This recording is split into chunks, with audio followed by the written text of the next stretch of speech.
IMF کے ساتھ ایک سٹینڈ بائی ایگریمنٹ ہو گیا، اور اس کے بعد میں پرائم منسٹر صاحب آپ کو مبارکباد دیتا ہوں، آپ کی فائنانس کی ٹیم کو، ڈاکٹر صاحبہ کو، اور سب کو فرداً اور اجتماعاً، جنہوں نے اس معاہدے کے اوپر بڑی سختی کے ساتھ آپ نے عمل کروایا مل کر، اور اس کا نتیجہ یہ نکلا کہ ابھی کل IMF کے ساتھ اسٹاف لیول ایگریمنٹ ہو گیا، اور انشاءاللہ امید کی جاتی ہے کہ اگلے مہینے جو $1 بلین سے بڑی جو قسط ہے وہ آنے والی ہے۔ لیکن کیا is this our ultimate achievement? The answer is big no. یعنی ہمیں جہاں پر اپنی جو معاشی استحکام لے کے آنا ہے، اور میکرو لیول پر جس کے لیے انٹرم گورنمنٹ میں کاوشیں ہوئیں، اس کی بھی میں نے ابھی تحسین کی، اس کو ابھی ہم نے اس میکرو لیول اسٹیبلٹی کو ہم نے آگے لے کر جانا ہے، اور جس کے لیے یہ بات طے ہے کہ ایک اور ایگریمنٹ کے بغیر ہمارا گزارا نہیں ہے۔ لیکن کیا اس سے معاشی استحکام آ جائے گا؟ کیا اس سے جو ہماری جو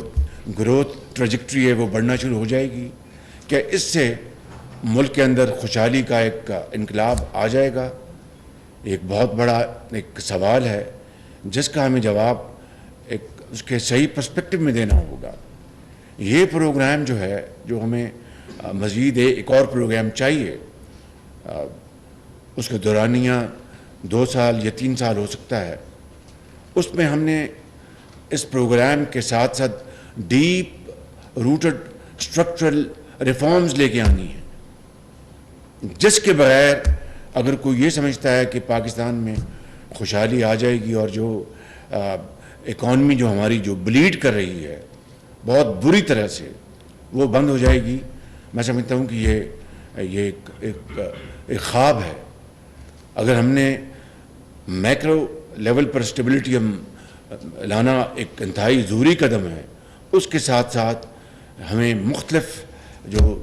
میدانوں میں ڈیپ روٹڈ ریفارمز لے کے آنی ہیں، اسٹرکچرل چینجز لے کے آنی ہیں۔ مثال کے طور پر آپ کا FBR ہے، تو اس کو اگر ہم نے ریفارم نہ کیا، اس میں اگر ہم نے اس کو مکمل طور پر ڈیجیٹائز نہ کیا، اور دوسرے ہم نے ضروری اقدامات نہ اٹھائے، تو یہ جو گیپ ہے، جو آج ہمارا جو اس سال کا 23-24 کا جو آپ کا تخمینہ ہے ریسیٹس کا یا محصولات کا، وہ 9 ٹریلین روپیز ہے، تو ایک محتاط اندازہ ہے کہ 9 ٹریلین یہ ہماری جو محصولات ہیں، تو ایکچول ہماری جو محصولات ہونی چاہیے وہ کہیں وہ 13-14 ٹریلین روپیز ہونی چاہیے۔ یہ 3-4 کھرب روپیہ جو it's going down the drain, اس کی وجوہات ہم سب کو اس کا علم ہے۔ اسی طریقے سے آپ دیکھیں کہ ہمارے جو کنٹیسٹڈ ہمارے جو کلیمز ہیں، چاہے وہ FBR کی طرف سے ہوں یا کلائنٹ کی طرف سے ہوں، اس کی جو ٹوٹل اماؤنٹ جو ہے وہ تقریباً 2.7 ٹریلین روپیز ہیں، 2700 ارب روپے۔ اور اس کی جو بائیفرکیشن یہ ہے کہ جو ٹرائیبونلز ہیں اس کے پاس کوئی میرا خیال ہے کہ 1 ٹریلین کے کیسز اس کے پاس ہیں، پھر اپیلٹ کورٹ جو ہائی کورٹ اور دوسرے وہاں پر 700 ارب ہے، اس طرح ملا کے یہ کوئی 2.7 ٹریلین روپیز ہیں۔ میں اگر ایک محتاط اندازہ بھی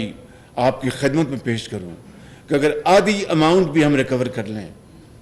تو آپ اندازہ کریں کہ 1350 ارب روپے آپ کے پاس آ جائے گا،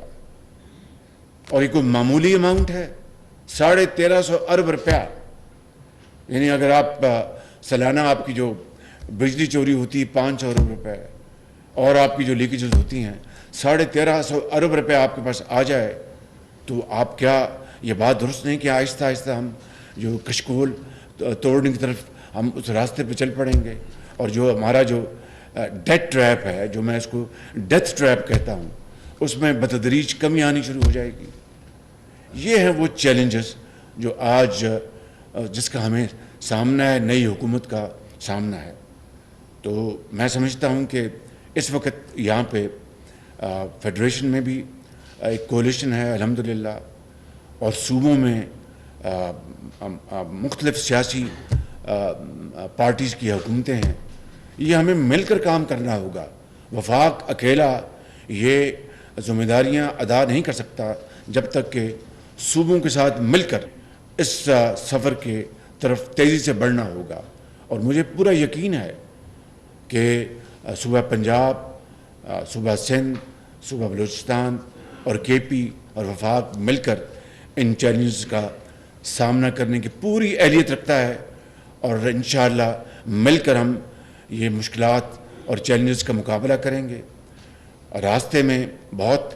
دشواریاں آئیں گی، چیلنجز آئیں گے، مہنگائی کا ایک طوفان ہے، غریب آدمی مہنگائی میں پس گیا ہے، یہ سارے معاملات ہمارے سامنے ہیں. تو اس کے لیے ابھی جو میں نے 2-3 مثالیں دی ہیں، اور بے شمار چیزیں ہیں. اب بجلی کا آپ کا سالانہ جو صرف چوری کا جو آپ کا جو ہے وہ تقریباً 400 ارب روپے ہے. آپ کا جو سرکولر ڈیٹ ہے اپنا بجلی کا اور اس کا گیس کا ملا کر، یہ تقریباً ملا کر 5 ٹریلین روپے ہے، 5 کھرب روپے. تو یہ اتنے بڑے بڑے جو چیلنجز ہیں جو کہ کسی ایک حکومت کی یہ نہیں ذمہ داری، یہ 76 سال سے ہم اس میں سب شامل ہیں. تو میں سمجھتا ہوں کہ آج پھر ہمیں مل کر ہی اس ان مسائل کو، ان چیلنجز کو، مشکلات کو حل کرنا ہوگا. اور میرا ایمان ہے کہ اگر ہم مل کر ہم چلیں گے، جو کہ مجھے پورا یقین ہے سیاسی زعماء مختلف پولیٹیکل پارٹیز کی جن کی گورنمنٹس ہیں اور وفاق میں ہم مل کر چلیں گے، اپنے ذاتی اختلافات کو ایک طرف کر کے اور قومی مفاد کو سامنے رکھ کر اور اپنی ذاتی لائکس اینڈ ڈس لائکس سے اوپر بڑھ کر کریں گے انشاءاللہ. تو میرا ایمان ہے کہ انشاءاللہ we will reach our destination one day soon with a sense of pride of achievement. تو میں سمجھتا ہوں کہ یہ ابتدائیہ میں نے اس لیے میں نے آج چاہا کہ میں عرض کر دوں کہ یہ ہماری حکومت کو آئے ہوئے ابھی صرف چند ہفتے ہوئے ہیں. تو اس میں جو ایشوز جو ہیں میں نے آپ کو بتائے، جو انٹرم گورنمنٹ میں جو SIFC کے حوالے سے جو چیزیں جو اچیو ہوئی ہیں، وہ میں چاہتا ہوں کہ آپ کو میں اس کے بارے میں کچھ بتا دوں، کیونکہ بڑے امپورٹنٹ ہے. It's very very important. Theft میں تقریباً 87 ارب روپے اپنا چوری جو ہوتی تھی وہ بجلی کی وہ بچائی گئی. When was the last time we had even a semblance of this achievement? So this only happened through a determined effort and commitment کہ نہیں ہم نے یہ کرنا ہے. اور یقیناً جس طرح ہم نے پاکستان کو دیوالی ہونے سے بچانے کے لیے بہت بڑی سیاسی قیمت ادا کی، انٹرم گورنمنٹ کو شاید اس کو اتنا اس کا خیال نہیں ہوگا کیونکہ انہوں نے الیکشن نہیں لڑنا تھا، لیکن میں سمجھتا ہوں کہ it was a will and commitment and determination of interim government and fully supported by the Chief Army Staff and his team.